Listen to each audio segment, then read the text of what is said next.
Alright, let's be real for a second. You think you know Stray Kids? You've watched the music videos, you've screamed at the concerts, you've scrolled through every TikTok edit at 3 a.m. But here's the thing. The industry doesn't want you to dig deeper. What if I told you there's a member who was mass rejected by almost every major entertainment company in South Korea before he even stepped foot in JYP? What if there's a secret behind their most iconic song that connects to a real emotional breakdown that happened behind closed doors? Have you ever wondered why one member almost disappeared from the group entirely? Not because of scandal, but because of something way more personal and heartbreaking? And here's the wildest part. What if their so-called self-produced identity nearly cost them everything before they even debuted? Tonight, we're pulling back the curtain. We're not talking about the surface-level stuff the media loves to recycle. No. We're going 7 layers deep into the stories that shaped Stray Kids into the global force they are today. Stories filled with rejection, silent sacrifices, hidden struggles, and moments that will genuinely make you see this group in a completely different light. So buckle up, stay. This isn't your average fan video, this is the Untold chapter. Let's get into it. Number 7 is coming up first, and trust me, you are not ready for this one. Number 7. The vocal perfectionist who trained in silence, Seungmin. You know what's crazy about the K-pop industry? It loves a dramatic story. The trainee who almost got eliminated. The leader who waited 7 years. The member who came back from the dead. And because of that, the media has a habit, a really frustrating habit, of overlooking the ones who don't come with a tragic backstory or a viral moment. And in Stray Kids, that member is Kim Seungmin. But here's the thing. What if I told you that the most quietly powerful vocal evolution in 4th generation K-pop belongs to this exact guy? And the media barely even talks about it? Let me break this down for you, because once you understand Seungmin's story, you'll never look at Stray Kids' vocal line the same way again. When Seungmin first entered JYP Entertainment, he came through an open audition. Not a street casting. Not a famous trainee transfer. He literally walked in, stood in line with thousands of other hopefuls, and sang his way through the door. And here's what makes that significant. At that time, Seungmin wasn't considered a vocal prodigy. He wasn't the kid with the insane high notes that made judges cry. He was good, solid, clean, but not the type that the industry usually builds a main vocal narrative around. In the world of K-pop auditions, where companies are looking for that one jaw-dropping moment, Seungmin's strength was something far less flashy, but infinitely more rare: consistency, pitch accuracy, control. The kind of fundamentals that vocal coaches dream about but audiences don't immediately notice. And that's exactly why the media never built a story around him. During the Stray Kids survival show in 2017, the cameras naturally gravitated toward the members with the most dramatic arcs. You had Bang Chan's years of waiting, Felix and Lee No's eliminations, Hyunjin's emotional breakdowns. The show was designed for drama, and Seungmin, the guy who showed up, practiced harder than anyone, and delivered every single time without falling apart on camera, didn't fit that narrative. He was what you'd call the stable constant in a group full of emotional hurricanes. And because reality TV thrives on chaos, Seungmin's discipline got edited into the background. But here's what was happening behind the scenes that nobody saw. Seungmin was putting in hours of vocal training that would make most trainees quit. While other members were working on rap, dance, and performance, Seungmin was laser-focused on one thing: becoming the most technically precise vocalist he could possibly be. He studied vocal technique not just as a practice routine, but as an actual discipline. He would analyze his own recordings, break down where his pitch wavered by fractions of a semitone, and redo entire sessions until every note was exactly where it should be. This is the kind of obsessive perfectionism that vocal coaches at universities teach, and Seungmin was doing it as a teenager in a K-pop training room. And there's another layer to this that fans know but the mainstream media completely ignores. Seungmin is a massive fan of Day6, particularly their music style and vocal approach.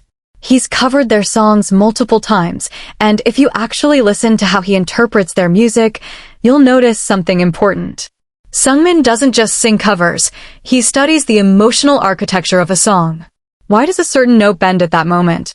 Why does the vocalist hold back here and push forward there? He reverse engineers the emotional logic of music, and he applies that understanding to every Stray Kids track he touches. This is not something you see in a lot of idol vocalists. Most are trained to hit notes, perform choreography, and deliver energy. Seungmin is trained to understand why a song makes you feel something, and then execute that understanding with surgical precision. Fast forward to 2024, 2025, and beyond, and the vocal transformation is absolutely staggering. If you go back and listen to Seungmin's voice during the survival show era, and then listen to his performances on tracks like Cover Me, Haven, or his live stages during the world tours, the difference is night and day. His range has expanded dramatically. His control in the upper register, which used to be his weaker area, is now one of his greatest weapons. His ability to transition between chest voice and head voice seamlessly, something that even trained vocalists struggle with for years, has become almost effortless. And his tone? That distinctively clear, warm, emotionally transparent tone has matured into something that can carry an entire ballad on its own without a single crack, a single waver, a single moment of instability. The industry quietly knows this. Vocal coaches who've analyzed Stray Kids' live performances consistently point to Seungmin as the member whose live vocals most closely match, and sometimes even exceed, the studio recordings. In a generation of K-pop where heavy vocal processing and auto-tune are standard tools, Seungmin stands out as someone who genuinely doesn't need them. His live stages are essentially studio quality, and that's not an exaggeration. It's a technical reality that anyone with audio analysis software can verify. But does the media write articles about this? Do entertainment outlets run features titled Seungmin's Vocal Evolution is one of K-pop's best-kept secrets? Almost never. Because the media chases the story that gets clicks, the scandal, the comeback narrative, the viral fancam, the dramatic weight loss or visual transformation. Vocal discipline doesn't trend on Twitter. Pitch accuracy doesn't go viral on TikTok. And that's exactly why Seungmin remains one of the most underappreciated assets in all of fourth-generation K-pop. He is, in the truest sense of the word, the backbone that allows Stray Kids' music to hit as hard as it does. Without his vocal stability anchoring their tracks, the emotional range of their discography would collapse. He's the foundation that everyone stands on but nobody photographs. And if you ask me, that's not just a secret, that's a crime that the media commits every single day by not talking about it. So the next time you listen to a Stray Kids song and you feel that one voice cutting through the noise with crystal clarity, that's Seungmin. The perfectionist who never asked for the spotlight but absolutely earned it in silence. Number 6. The magne who debuted unfinished and rewrote his own story, I.N. Let's talk about something the K-pop industry almost never admits out loud. Sometimes, companies debut members who aren't fully ready yet. It happens more often than you think. But what almost never happens is that member quietly, without drama, without viral breakdowns, without a redemption arc manufactured by a camera crew, transforms themselves so completely that the people who doubted them can't even recognize the gap anymore. That's Hyunjin. That's N. And the media has absolutely no idea how to talk about it because his story doesn't fit any of the templates they love to use. Let's go back to 2017, the Stray Kids survival show on net. The concept was brutal. JYP himself would evaluate the trainees, and the group would be formed through a series of missions that tested vocal ability, rap, dance, performance, and teamwork. Every member was under a microscope. And if you rewatch those episodes with honest eyes, there's one undeniable truth that even the most dedicated stays will quietly admit Hyunjin, at that time, was the least polished member in the room. He was 16 years old. His voice hadn't fully matured. His dance technique was behind the other members. His stage presence, while endearing, lacked the commanding intensity that Bangchan, Hyunjin, or Han could deliver in their sleep. And during evaluations, this wasn't hidden, it was openly discussed. JYP himself expressed concern about whether Hyunjin was ready for debut. Not whether he was talented. Not whether he had potential. Whether he was ready. And that distinction matters enormously because it tells you that even the company saw raw material that needed more time to develop. But here's where the story takes a turn that the media never properly covered. When the final lineup was decided and Hyunjin was confirmed as a Stray Kids member, something shifted inside that kid that you can only understand if you've ever been the youngest person in a room full of people who are better than you at everything. He didn't cry about it publicly. He didn't have a dramatic speech about proving people wrong. He didn't post emotional messages on social media about his doubters. What he did was far more powerful and far less camera-friendly. He just worked. Every single day. Quietly. Relentlessly. Without asking for acknowledgement. The Hyunjin Stray Kids have talked about this in scattered interviews and V-Lives over the years, but it's never been compiled into one coherent picture by any major outlet. Bang Chan has mentioned multiple times that Hyunjin would stay behind after group practice to work on his vocals alone. Lino has noted that Hyunjin started approaching dance practice with an intensity that wasn't there during the survival show. He would film himself, watch the footage back, identify where his body lines were off, and drill those sections over and over until his muscle memory rewired itself. Changbin once said in a casual fan interaction that Hyunjin went from being someone they instinctively protected as the baby of the group to someone who would walk into a recording session and deliver takes that left the older members genuinely impressed. And none of this happened overnight. This was a transformation that unfolded across years, album cycle after album cycle, tour after tour, in practice rooms with no cameras rolling and recording booths with no documentaries being filmed. Now let's talk about the physical and vocal transformation, because this is where the numbers and the facts get genuinely jaw-dropping.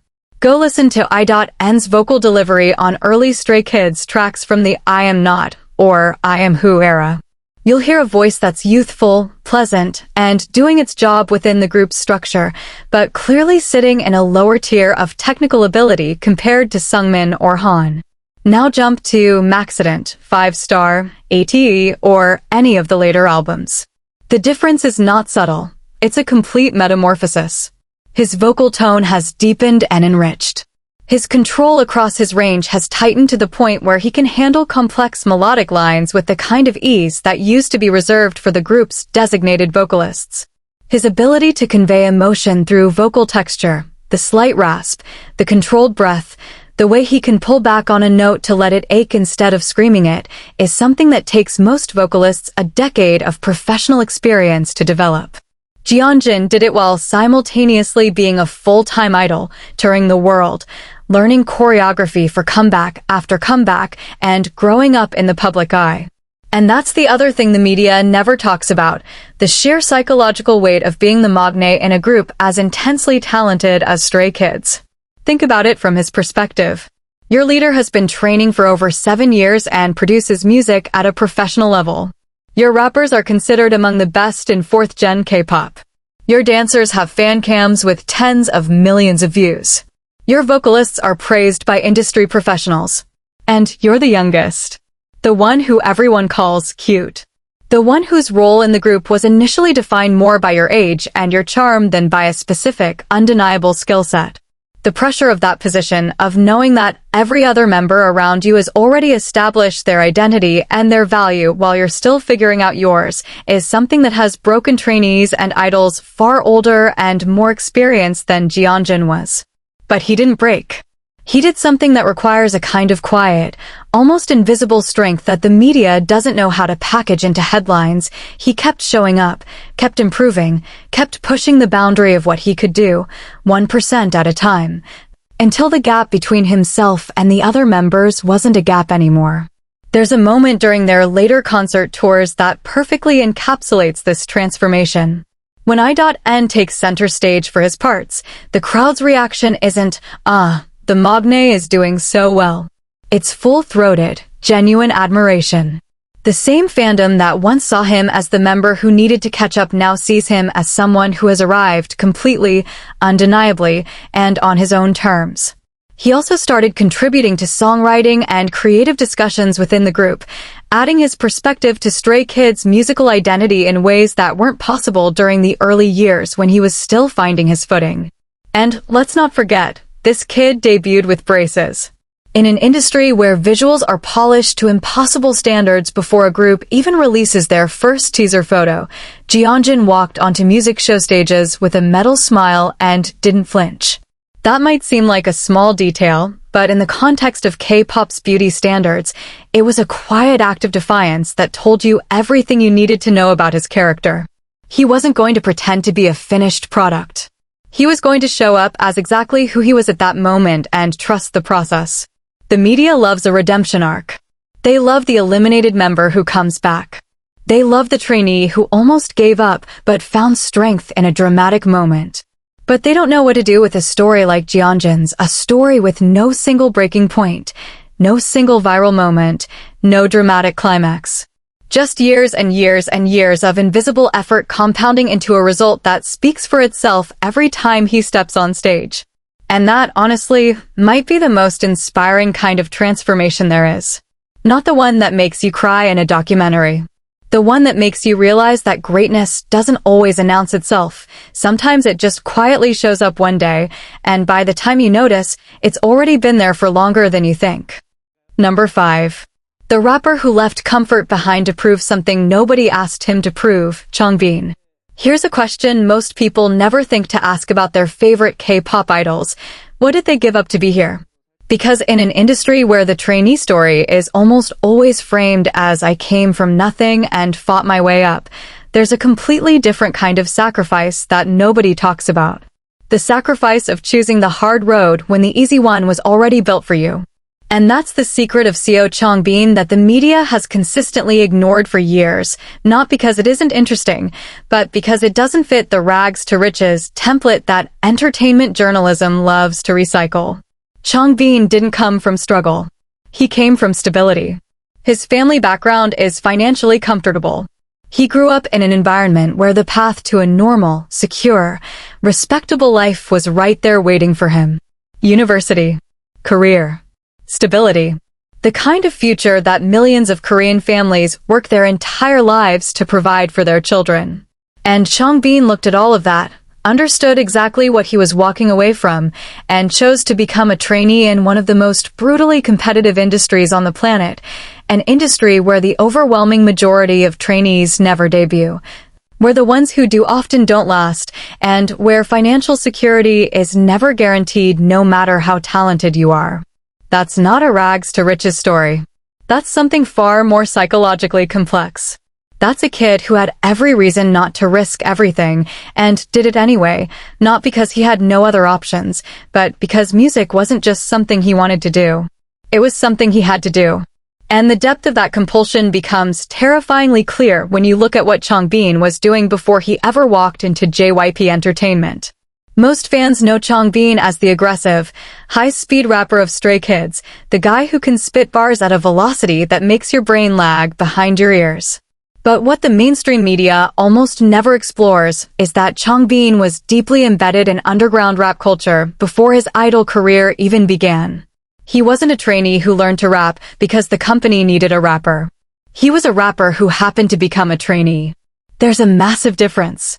Underground rap in South Korea is a completely different universe from idol rap. It's raw, unfiltered, technically demanding, and ruthlessly honest. There's no choreography to distract from weak bars. There's no visual concept to compensate for a lack of lyrical depth. You stand on a stage with a microphone and your words, and either you can move a room with your skill or you can't. And Changbin could.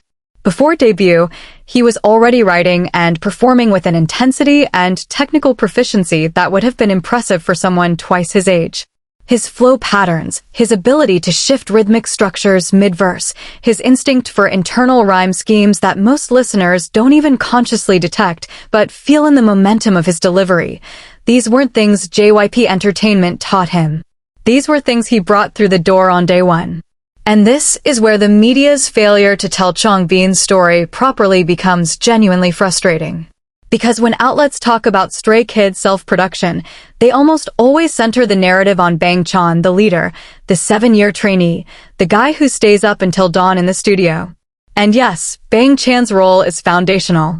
But 3RACHA is a three-person unit, and Changbin's contribution to Stray Kids' discography as a writer and producer is so enormous that removing his fingerprints from their catalog would fundamentally alter the group's musical identity.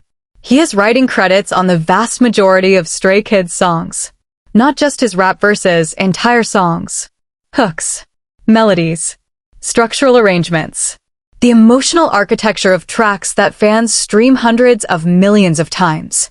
Changbin doesn't just rap on Stray Kids songs, he builds them from the foundation up, alongside Chan and Han. And his lyrical content is where the real secret lives. Because if you only know Changbin from the title tracks, from the hard-hitting performances, from the viral clips of his speed rap, you'd think his artistic identity is built entirely around aggression and intensity. And yes, that's a part of who he is on stage. But go deeper. Read the lyrics he writes. Really read them, not just the fan translations that sometimes lose the nuance of his Korean wordplay. Changbin writes about insecurity, about the fear of not being enough, about the weight of choosing a path that your family didn't choose for you and carrying the silent terror that maybe you were wrong. About looking at the members around you who seem more naturally gifted in certain areas and wondering if hard work can truly close the gap. About the pressure of being one-third of the creative engine behind a group that millions of people depend on for emotional catharsis. These aren't generic idol lyrics about following your dreams. These are deeply personal, almost confessional pieces of writing that reveal a person who thinks far more intensely about life, identity, and purpose than his on-stage persona would ever suggest. There's a duality in Changbin that the media captures only at the most surface level. Oh, he's scary on stage, but cute off stage. That's the lazy version of the story. The real duality is far more profound. On stage, Changbin is a force of nature. His energy is volcanic. His presence is physically intimidating despite his shorter stature, which itself became something he addressed in his music, turning what the industry might consider a visual limitation into a source of lyrical power and defiant self-expression. He doesn't pretend to be something he's not. He takes every part of himself that the industry might question and weaponizes it into art. But offstage, in the quiet moments that V-Lives and behind-the-scenes footage occasionally capture, Changbin is one of the most emotionally open members of Stray Kids. He cries easily. He expresses affection without hesitation. He talks about his feelings with a directness that is genuinely unusual for male idols in an industry that still carries deep cultural expectations about masculine emotional restraint. And he does this without ever framing it as a performance of vulnerability. It's just who he is. The rapper who can destroy a stage with pure verbal aggression is the same person who will tear up talking about how much he loves his members, how grateful he is for the fans, how scared he sometimes gets about the future. And that contrast, not the cute versus cool version that media outlets reduce it to, but the genuine psychological complexity of a person who contains multitudes and refuses to simplify himself for anyone's comfort, is what makes Changbin one of the most fascinating figures in fourth-generation K-pop. The industry has plenty of fast rappers. It has plenty of idols with duality. It has plenty of producers who contribute to their group's music. But it has almost nobody who combines underground-level lyrical authenticity, elite-tier production skills, emotional transparency, and the deliberate choice to abandon comfort for uncertainty, all in one person. And the fact that the media still primarily introduces Changbin as the fast rapper in Stray Kids tells you everything you need to know about how poorly the entertainment press understands what they're actually looking at. He's not just a rapper. He's a writer who chose the hardest possible way to tell his story, and he's been telling it brilliantly, honestly, and relentlessly since before the cameras ever found him. That's not just a secret. That's an entire chapter of K-pop history that nobody's bothered to write yet. Number 4. The dancer who was erased and came back as someone they could never remove again, Lino. Imagine this for a second. You're 20 years old. You've already stood on some of the biggest stages in the world, not as the star, but as the shadow behind one. You've danced in the formation of the most famous boy band on earth.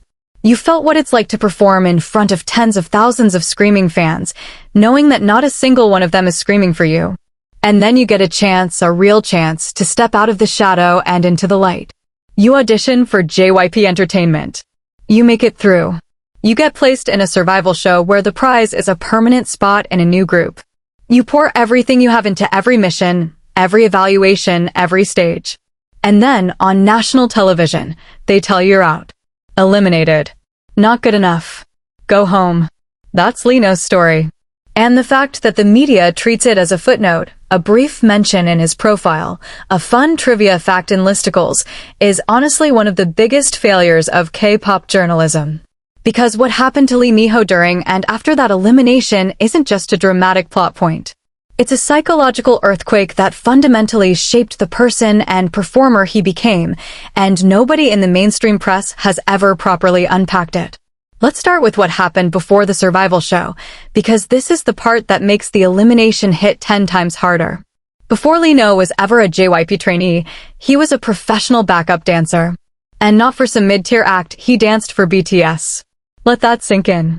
He was physically present on stages during one of the most explosive periods of BTS's rise. He experienced the energy, the scale, the sheer magnitude of what it means to perform at the highest level of K-pop. But he experienced it from behind. Always behind. Never named. Never credited on screen. Never the one the cameras followed. He was a body in a formation, technically flawless, professionally reliable, and completely invisible to the audience. And for someone who clearly had the ambition and the talent to be more than a silhouette in someone else's spotlight, that experience must have been simultaneously the most motivating and the most agonizing thing imaginable. You're close enough to touch the dream, but the dream doesn't know your name. So when the opportunity to audition for JYP came, Lino didn't walk in as a wide-eyed trainee hoping to learn how to dance.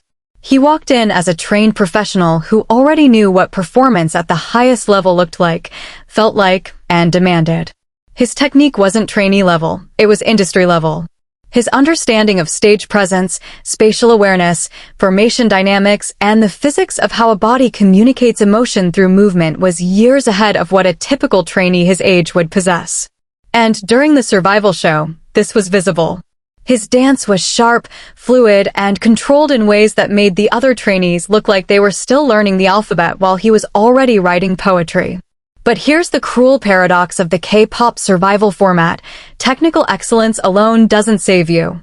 The show evaluates a package. Vocal ability, rap ability, star quality, variety show charisma, the ability to make viewers fall in love with you through a camera lens. And Lino, with his naturally reserved personality, his dry humor that doesn't translate easily to the exaggerated energy of Korean variety, and his tendency to express affection through actions rather than words, didn't test well in the format that the show demanded.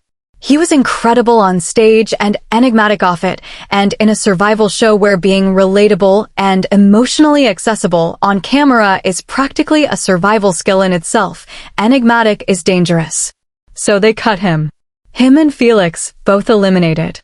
And what happened next is the part of the story that the media mentions but never properly examines. Bang Chan fought for them. The leader, the trainee who had been at JYP for 7 years and understood better than anyone what the company valued, went to the executives and made the case that Stray Kids was not complete without Lino and Felix. And the company listened. They came back. But here's what nobody talks about. What does it do to a person, psychologically, to be publicly eliminated and then brought back? Because that's not a clean redemption. That's a scar. You walk back into the practice room with 7 people who were told they were enough, and you're the one who was told you weren't. Every evaluation after that, every mistaken practice, every moment of self-doubt, it's all amplified by the knowledge that you were already rejected once. That the system looked at you and said no. And the only reason you're still here is because one person believed in you hard enough to override the system. That kind of pressure either destroys you or forges you into something unbreakable. And Lino chose unbreakable. The transformation that happened in Lino after his return is something that even the most analytical K-pop fans struggle to fully articulate. His dancing, which was already professional grade, evolved into something almost otherworldly. If you watch fan cams of Lino from Stray Kids' middle and later eras, Maniac, S-Class, La La La La, CHK Boom. You're not watching an idol doing choreography. You're watching someone who has internalized movement to a degree where every gesture, every weight shift, every micro-expression is deliberate and loaded with intention. His isolation technique is genuinely elite level. His ability to match the emotional texture of a song with his physical performance, aggressive when the music demands aggression, fluid when it demands fluidity, restrained when it demands restraint, puts him in a category that very few fourth-generation dancers occupy. And yet, the media consistently ranks and discusses dancers based on viral fancam views and flashy tricks rather than technical mastery and artistic interpretation. Lee Know doesn't chase viral moments. He doesn't add unnecessary flips or stunts to get clicks. He dances with a precision and an intentionality that rewards careful, repeated watching, and in an era of short attention spans and algorithm-driven content, that kind of artistry gets systematically undervalued. But here's the secret that goes even deeper than his dance. Lee Know's personality, the thing that arguably contributed to his elimination, has become one of Stray Kids' most valuable assets, and the media still doesn't understand it. In an industry where idols are trained to be endlessly warm, constantly accessible, and performatively emotional for fans, Lee Know operates on completely different terms. He's not cold. He's not distant. Anyone who's watched him with his members for more than 5 minutes knows that he is deeply, fiercely caring. He feeds them. He takes care of them physically. He shows up for them in practical, tangible ways that don't involve tearful speeches or grand declarations. His love language isn't words, it's action. It's making food at 2 a.m. for a member who forgot to eat. It's quietly adjusting a member's costume on stage without being asked. It's the way he watches the younger members during practice with an attention that isn't showy but is absolutely constant. This personality, independent, self-contained, expressing care through deeds rather than words, is actually revolutionary in K-pop, where the expectation for idols is to constantly verbalize their emotions for the cameras. Lee Know refuses to perform authenticity. He just is authentic, and if the camera catches it, fine. If it doesn't, also fine. He's not going to manufacture a moment for content. And this quiet rebellion against the performative norms of the idol industry is something the media has never properly examined because, frankly, it's harder to write about someone who doesn't give you easy quotes and tearful sound bites. He's the most difficult member to profile in a traditional sense, and that difficulty has resulted in years of media coverage that reduces him to the quirky cat guy with good dance skills, when the reality is infinitely more complex and infinitely more compelling. Lee Know is the member who was told he wasn't needed, and who responded by becoming so essential that removing him from Stray Kids would be like removing the spine from a body. Not the face. Not the voice. The spine.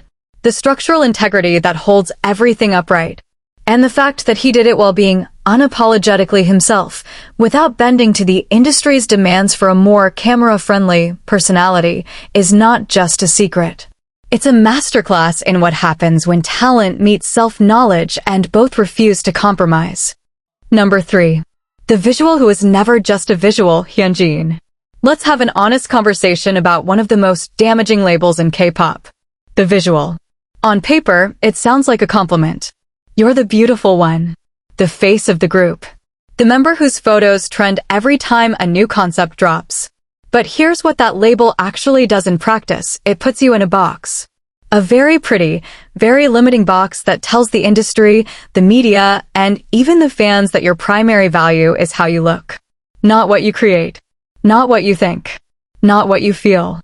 How you look. And no member of Stray Kids has been more aggressively shoved into that box than Hwang Hyunjin. And no member has more quietly, more persistently, and more brilliantly shattered it from the inside, while the media kept taping it back together because a pretty face in a box is easier to write about than a complex artist who refuses to be categorized. Let's get something out of the way immediately. Yes, Hyunjin is stunning. That's not a secret. His face has been analyzed by visual experts, trended worldwide after single photo drops, and has become so synonymous with fourth-generation K-pop beauty standards that his name is practically shorthand for idol visual. The media knows this. The media loves this. Because visual stories are the easiest stories to tell. Here's a pretty person. Here's a photo. Here's a viral moment. Here's the engagement metrics. Done. Article written. Clicks collected. Move on. But here's what those articles never explore, and it's maddening because it's right there in front of everyone. Hyunjin is a genuine, practicing visual artist whose creative life extends so far beyond his face that reducing him to the visual is like calling Leonardo da Vinci the guy with the nice beard. Hyunjin paints. Hyunjin does calligraphy. Hyunjin draws. And we're not talking about the casual, hobbyist-level art that idols sometimes share as cute behind-the-scenes content. We're talking about serious, disciplined artistic practice that reflects years of study, emotional investment, and a level of creative intentionality that most people outside of art school never develop. His calligraphy alone is remarkable. The control, the flow, the understanding of how brush pressure and ink density create emotional texture within a single stroke. Korean calligraphy is not something you pick up casually.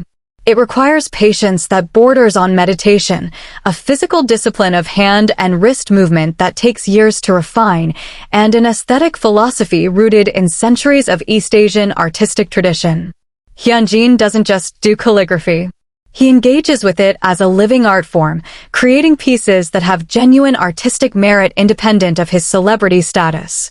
His paintings and visual art reveal someone who processes the world through imagery, color, form, texture, negative space. He has created artwork that has been directly incorporated into Stray Kids' visual identity, blurring the line between idol content and actual artistic contribution in a way that almost no other K-pop idol has achieved. And the media? The media puts it in a 30-second segment, calls it Hyunjin's cute hobby, and moves on to talk about his airport fashion. It's infuriating because what Hyunjin represents is something the K-pop industry desperately needs, but refuses to properly acknowledge: an idol whose creative identity is genuinely multidimensional, not as a marketing concept, but as a lived reality.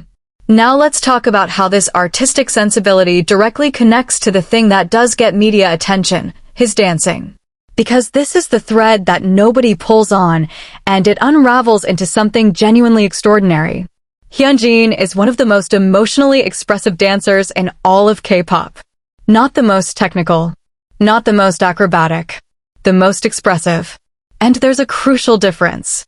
Technical dancers execute movements with precision. Acrobatic dancers impress with physical feats. But expressive dancers do something far rarer. They make you feel something. Every extension of Hyunjin's arm, every tilt of his head, every controlled collapse of his body into the floor tells a story. His movements have weight. They have color. They have emotional temperature. And this isn't accidental. It's directly connected to his identity as a visual artist. When you train your eye to see the world in terms of form, composition, and emotional resonance, which is exactly what painting and calligraphy develop, you start to understand your own body as a medium.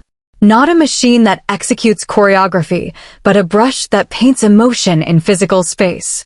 That's what Hyunjin does on stage, and it's why his fan cams don't just go viral for how he looks. They go viral because people watch them and feel something they can't quite articulate. A sense that they just witnessed something that transcended choreography and entered the territory of art. And this is the connection that the media has consistently failed to make. Hyunjin's visual art practice and his dance performance aren't separate hobbies. They're two expressions of the same creative intelligence. The same person who understands how a single calligraphy stroke can carry the weight of an entire emotion is the same person who understands how a single gesture on stage can carry the weight of an entire song. And once you see that connection, you can't unsee it. Every performance becomes a canvas. Every movement becomes a brushstroke. Every stage becomes a gallery. And Hyunjin is the artist who's been showing you his work this entire time while the media kept pointing at his face instead. Now, there's another layer to Hyunjin's story that the media did cover, but covered so poorly, so superficially, and with such predatory eagerness that it actually obscured the truth rather than revealing it. In early 2021, Hyunjin faced a bullying controversy from his school days. He went on hiatus. The media covered the scandal with the intensity of a feeding frenzy because scandal is the one story entertainment journalism knows how to tell better than any other. But what happened during and after that hiatus, that's the part of the story that deserved headlines and never got them. Because what Hyunjin did during those months away from the spotlight wasn't just reflecting or resting in the vague, PR-approved way that idol hiatuses are usually described. By all accounts from the members who've spoken about it in the careful, protective way that Stray Kids discusses sensitive topics, Hyunjin went through a genuine process of introspection and personal growth that fundamentally deepened him as a person and as an artist. When he returned, something had shifted. Not in a dramatic, made-for-TV way, but in the quieter, more profound way that real personal transformation actually works. His performances carried more weight. His emotional range expanded. His interactions with fans developed a layer of gratitude and humility that felt genuinely earned rather than performed. He didn't come back with a dramatic apology tour or a carefully scripted redemption narrative. He came back and let his work speak. He came back and poured whatever he experienced during those months into his art, into his painting, into his dance, into his presence on stage. And the work got better. Noticeably, undeniably better. The depth that was always there in his artistry gained a new dimension, the dimension that only comes from having gone through something difficult, having sat with it honestly, and having chosen to let it deepen you rather than harden you. And that story, the story of an artist who was publicly reduced to his worst moment, who disappeared into silence, and who returned not with words, but with work that made the words unnecessary, is one of the most compelling narratives in modern K-pop. But the media never told it that way. They told the scandal. They told the return. They never told the transformation in between. Hyunjin is not the visual of Stray Kids. Hyunjin is a multidimensional artist who happens to have a face that stops traffic and who has spent his entire career trying to show the world everything that exists behind that face, through paint, through ink, through movement, through the quiet, relentless act of creating. And the day the media finally tells that story instead of the easy one, they'll realize they've been sleeping on one of the most genuinely artistic minds in the entire fourth generation. That's not a secret that's hidden. It's a secret that's hidden in plain sight, which honestly makes it even worse. Number 2. The genius who creates masterpieces while fighting a war inside his own mind, Han. What would you do if the thing you loved most in the world was also the thing that terrified you the most? Not in a metaphorical, poetic sense. In a real, physical, your heart is slamming against your ribcage, your hands are shaking, your vision is narrowing, your body is screaming at you to run sense. What would you do if the stage, the place where you feel most alive, most yourself, most powerful, was also the place where your own brain could betray you at any moment and convince your body that you're dying? That's not a hypothetical question. That's Han Jae-sung's reality. Every single day, every single performance, every single comeback. And the fact that the media treats his anxiety and panic disorder as a casual sidebar fact in his profile, a brief mention sandwiched between his birthday and his blood type, instead of recognizing it as one of the most extraordinary stories of human willpower in modern entertainment, is something that genuinely keeps me up at night. Because what Han does is not normal.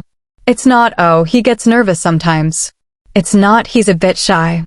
What Han lives with is a clinically recognized mental health condition that floods his nervous system with adrenaline at unpredictable moments, triggers physical symptoms that are indistinguishable from a heart attack, and creates a feedback loop of fear where you become afraid of being afraid, where the anticipation of a panic attack becomes its own trigger, where every public appearance carries the invisible weight of, will it happen this time? And he performs anyway. Not once. Not on a good day when the anxiety happens to be quiet. Every time. Hundreds of stages.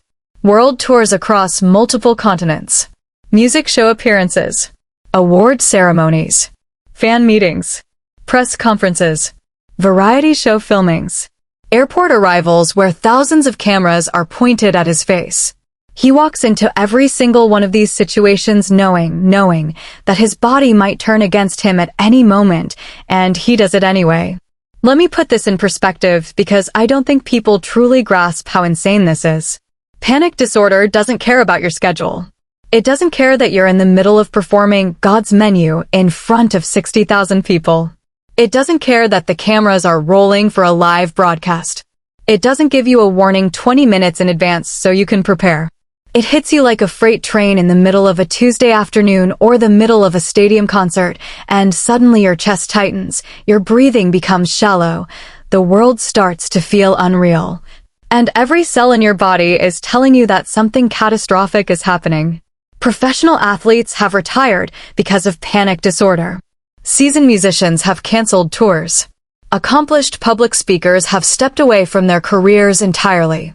People with far more life experience, far more resources, and far less public scrutiny than a 20-something K-pop idol have looked at the challenge of performing through panic disorder and said, "I can't do this." Han said, "Watch me." And here's where the story gets even more incredible, because Han isn't just performing through his condition. He's creating through it. At a level that would be considered elite even if he had zero mental health challenges. Han is 1/3 of 3 Racha, Stray Kids in-house production unit, and his contribution to their discography is so massive that it defies easy quantification. He has writing and composition credits on the overwhelming majority of Stray Kids songs.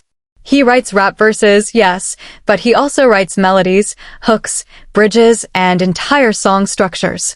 His creative range is absurd. He can write a hard-hitting rap anthem, a delicate emotional ballad, an experimental noise track, and a pop earworm, sometimes in the same week. Members and producers who've worked with him have described his creative process in terms that border on supernatural. He writes fast. Terrifyingly fast. There are accounts of Han writing complete lyrics in minutes, not because he's careless or superficial, but because his brain operates at a creative frequency that most writers spend their entire careers trying to access. Ideas come to him fully formed. Melodies arrive in his head as complete emotional statements. He hears a beat and his mind immediately begins constructing lyrical architecture on top of it, fitting syllables to rhythms with an intuitive precision that you can't teach. It's the kind of creative intelligence that music producers usually describe as genius, without irony, and it exists inside the same brain that can, at any moment, be hijacked by a neurological response that makes him feel like the walls are closing in. Think about that contradiction. Really sit with it. The same mind that generates some of the most innovative music in fourth-generation K-pop is the same mind that sometimes can't walk into a crowded room without its fight or flight response detonating. The same hands that write lyrics that millions of people use as emotional lifelines are the same hands that sometimes shake uncontrollably during moments that most people would consider completely mundane. The same voice that delivers bars with machine gun precision and sings melodies with heartbreaking vulnerability is the same voice that sometimes struggles to speak in everyday social situations. And he has never used his condition as an excuse. Not once. Not to skip a schedule. Not to deliver less than his absolute best. Not to lower the standard that he holds himself to. There have been visible moments that fans have noticed and discussed with protective concern, where you can see it happening in real time. A slight withdrawal during a group event. A moment of visible discomfort during a crowded public appearance. The rare occasion when he stepped back from a specific activity because the anxiety was too intense to push through. And in those moments, the other members of Stray Kids form a quiet, practiced shield around him. They know. They've always known. And they protect him with a subtlety that tells you this isn't something they discussed once in a meeting, it's something they've built into the DNA of how the group operates. Bang Chan positions himself nearby. The members create physical space without making it obvious. They redirect attention. They cover. It's a silent system of care that has been refined over years of watching their brother fight a battle that nobody in the audience can see. And here's what makes the media's failure to properly tell this story so egregious. Han's openness about his mental health is genuinely revolutionary in the context of K-pop culture. South Korea's relationship with mental health is complex and historically fraught with stigma. The K-pop industry, in particular, has a long and painful history of ignoring, minimizing, or outright punishing idols who struggle with mental health issues. For Han to publicly acknowledge his anxiety and panic disorder, not in a dramatic reveal, but as a matter-of-fact statement about who he is and what he deals with, carries a weight that Western audiences might not fully appreciate. He's not just being honest about himself. He's giving permission to millions of young fans across Asia to acknowledge their own mental health struggles in a cultural context that often tells them to stay silent. He's demonstrating that needing help isn't weakness. That medication isn't failure. That therapy isn't shame. That you can be one of the most talented, productive, successful people in your field and struggle with your mental health, and that those two realities don't cancel each other out. Every time Han steps on stage and performs with full intensity, despite the war happening inside his nervous system, he's sending a message that's more powerful than any lyrics he's ever written. The message that your struggles don't define your limits. And that courage isn't the absence of fear. It's the decision to show up anyway. That's not just a secret the media rarely talks about. That's a story that deserves to be told on every platform, in every language. Until every person who's ever felt broken by their own mind understands that the most prolific creative genius in one of the world's biggest musical acts fights the same battle they do. And wins. Every single day. Number 1. The boy who waited 7 years in the dark and built a kingdom with his bare hands, Bang Chan. 7 years. Say that number out loud. 7 years. Now think about what you were doing 7 years ago. Where you were living. What you looked like. What you believed about the world. Now imagine spending every single one of those years, every morning, every night, every holiday, every birthday, inside a system that keeps telling you not yet. Not no. Not, you're not good enough. Just, not yet. Over and over and over again, while you watch the people standing next to you in the practice room get pulled forward into the light, one by one, until you're the last one standing in a room full of ghosts. That is the story of Christopher Bang. Bang Chan, the leader of Stray Kids. And I promise you, no matter how much you think you know about his trainee years, you don't know the half of it. Because the media tells this story as a number. Bang Chan trained for 7 years at JYP Entertainment. It's a stat. A fact. A line in a Wikipedia article. But those 7 years contain a psychological odyssey so brutal, so lonely, and so relentlessly punishing that the fact that he came out the other side as a functional human being, let alone the architect of one of the biggest groups in the world, is nothing short of miraculous. Let me walk you through what those years actually looked like, because the sanitized version the media gives you doesn't come close. Bang Chan moved from Sydney, Australia to Seoul, South Korea when he was 13 years old. 13. He left his family, his friends, his school, his language, his culture, his entire identity behind to chase a dream in a country where he was a foreigner. In an industry that chews up and spits out trainees at a rate that would make any rational person run in the opposite direction.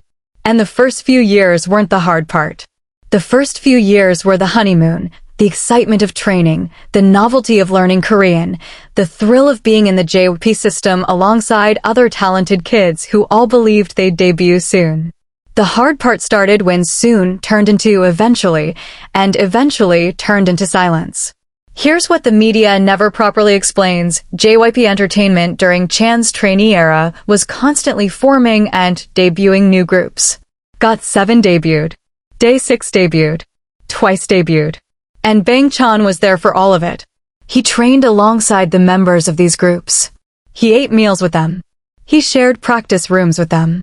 He watched them go through the preparation process, saw their debut dates get announced, watched their teasers drop, saw their faces on billboards and music shows, and then he went back to the practice room.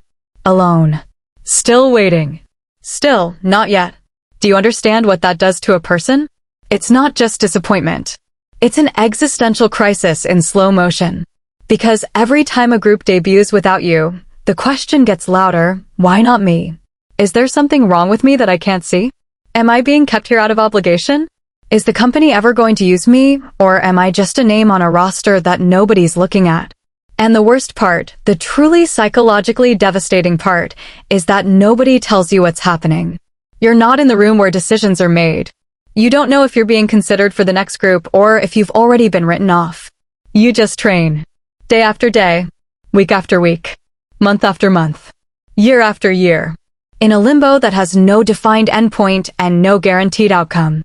Chan has spoken about this period in the careful, measured way that he talks about difficult things never with self-pity, always with gratitude for the outcome, but with enough raw honesty that you can hear the scars in his voice. He's talked about calling his family in Australia and not being able to explain why he was still waiting.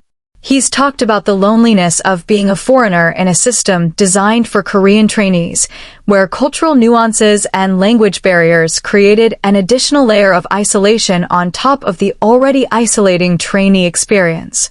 He's talked about moments where he genuinely considered quitting, packing his bags, going back to Sydney, enrolling in university, and letting the dream die. And here's what separates Bang Chan from every other long-term trainee story in K-pop history. He didn't just survive those 7 years. He used them. While other trainees were waiting to be told what group they'd be in, what concept they'd be given, what songs they'd sing, Chan was teaching himself music production. He was learning digital audio workstations. He was studying composition, arrangement, mixing, and songwriting not because JP told him to, but because he realized that if he was going to be stuck in this system, he was going to come out the other side not just as a performer, but as a creator. By the time the opportunity to form Stray Kids arrived, Chan wasn't just ready to be in a group. He was ready to build one. And that's exactly what he did. The formation of Stray Kids wasn't a standard company-assembled group. Chan was given an unprecedented level of involvement in selecting the members, shaping the group's identity, and establishing the creative direction that would define everything that followed. He chose these members. He saw something in each of them that the standard evaluation metrics might have missed. So here it is. 7 secrets. 7 truths that the media walks past every single day because they're too busy chasing the easy headlines, the chart numbers, the comeback dates, the airport photos, the scandal clickbait. But when you line up everything we just talked about, something extraordinary emerges. Something that no single article or interview or press release has ever captured in full. Stray Kids is not a group that happened because a company made good business decisions. Stray Kids is a group that happened because 8 human beings, each carrying their own invisible war, chose to show up for each other and for their craft with a consistency and intensity that this industry almost never sees. You have Seungmin, the vocal perfectionist who trained in silence while the cameras chased louder stories, building a voice so precise and so powerful that it became the structural foundation the group's entire sound depends on. You have I.N, the magne who debuted before he was ready and responded not with excuses, but with years of quiet, relentless self-improvement until the gap between himself and his hyungs didn't just close, it disappeared. You have Changbin, the wealthy kid who abandoned the safe path to become an underground-rooted lyricist and producer whose emotional depth and creative range are so vast that the industry's label of fast rapper is almost insulting. You have Lino, the eliminated dancer who was told he wasn't needed, who came back and became so essential that removing him from the group would collapse its entire physical and emotional architecture, all while refusing to perform a personality the industry wished he had. You have Hyunjin, the visual who is never just a visual, whose life as a painter and calligrapher feeds directly into a performance style so emotionally rich that calling him the pretty one is like describing the ocean as some water. You have Han, the creative genius whose mind generates masterpiece after masterpiece at a speed that defies logic, all while battling a panic disorder that would have ended most people's careers before they even started, and who turns that battle into a beacon for millions who fight the same invisible war. And you have Bang Chan, the boy who waited 7 years in the dark, who taught himself to build while the world made him wait, who fought for his members when the system tried to take them, and who has spent every day since pouring himself into a group that exists because he simply refused to let it not exist. That's Stray Kids. Not a product. Not a brand. Not a marketing success story. A living, breathing testament to what happens when talent meets stubbornness, when pain meets purpose, and when 8 people decide that the only acceptable option is to keep going, no matter what the cost, no matter what the media says. no matter what the industry expects. And if after hearing all of this, you still think you know Stray Kids from the headlines, trust me, you've only seen the trailer. The real movie is still playing, and it's far more extraordinary than anything the media will ever have the courage to tell you. This has been 7 secrets about Stray Kids that the media rarely talks about. And now you know why they don't talk about them, because the truth is too powerful to fit in a headline.